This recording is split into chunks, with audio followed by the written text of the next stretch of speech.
Today I'm going to show you how to use a program called Extra Math. This is a website that your student uses each day in the classroom to work on their basic math fact skills. Your student will be starting on addition and working their way towards subtraction, and then working their way towards subtraction and addition combined. Today I'm going to show you how to enroll your student and how to see your student's progress. You will have gotten a flyer in your student's backpack that looks like this. It explains Extra Math, and it also starts with telling you where to go. You can log in on a computer, tablet, or on your phone.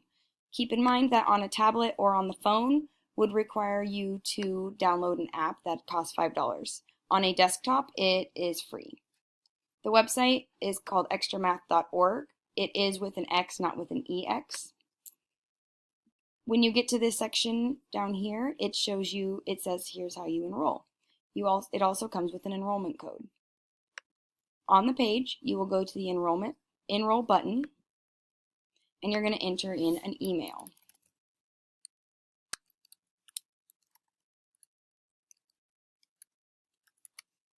You're then going to insert the enrollment code that is on your flyer.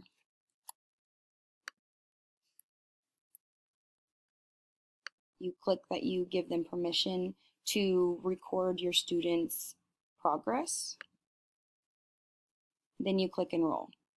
Now you have to sign up to get your student's information. So you'll start with your first and last name. It already has your email, and then you have to make a password. Once you do that, you're going to say that you are a parent, and it's helpful to say that you want them to remember you on this device. Then you don't have to worry about signing in each time. It makes it really easy for your student to hop on also and not have to type in all their information each time. So it says that you've successfully enrolled. You have a student PIN, which you're going to want to write down to keep for a later date in case you do get signed out. You also have gotten this information in your email. It already has your student logged in, but I'm going to show you how you would log him in otherwise. So if I were to take Aiden off, I then have to insert my information again. You would put your email, your student's first name, and then the PIN. Again, it's helpful to click Remember Me on this device. This has Aiden logging in, and this is what it looks like for him. It shows him which skills he's going to work on today. Before you saw all the green, those were all the skills that Aiden has already mastered. These skills that are highlighted, the yellow indicates that he is getting them right, but not consistently, and it's taking him longer than 6 seconds to answer it correctly. The grays are ones that he is getting incorrect the majority of the time. The white space that you saw before the green, which was down here, are concepts that he hasn't gotten to yet. So Aiden, this is what Aiden's screen looks like. This guy over here is always going to be there, and it's going to tell him what he's going to be working on. If he were to continue, it would start asking him questions, and he would start answering them as quickly as he can. This guy you are able to remove him, and you notice that the 8 popped up. After 3 seconds, it gives Aiden the correct answer. He also has the option of having a number keypad. This is the basic format that it will go for Aiden the whole time. It will let him know when he is done and when it is time to move on. Now, as a parent, if you wanted to log in to see your student's progress, you would still go into this sign in button, and you would go as parent or teacher. I'm going to sign in as Aiden's parent.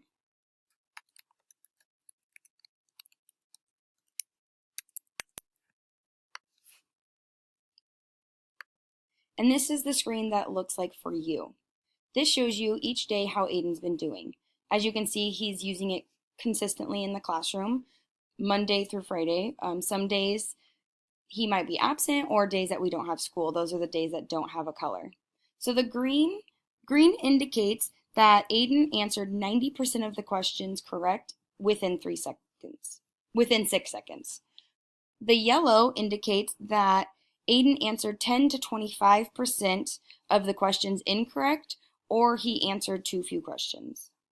The red indicates that Aiden answered 25% of the questions incorrectly. This gray means that he started to do a session of extra math and he didn't finish it. Down here you can see that you have a mastery graph and a progress graph. So this was the green that I was talking about. This green shows you what Aiden is already proficient in.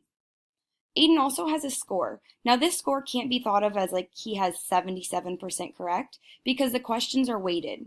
Easier questions like 1 plus 0 aren't weighted as high as questions that are, say, 6 plus 7. The harder the questions, the higher the weight and the higher the score is going to be. It also shows you a graph. So Aiden started out in the high 20s and he has progressed immensely. He did go down for a while, which isn't uncommon. Some days kids might be distracted or they have days where they are kids and they answer the questions incorrectly intentionally. This isn't a worry just as long as we see that the students are starting to go up again. This is your basic information that you need for 10 marks. When students do pass, I will change their program for them on my side of it. It tells me on my computer when they have earned a certificate, which is down here, and I print off their certificate and it gets sent home with them. I hope this helps you using 10 marks.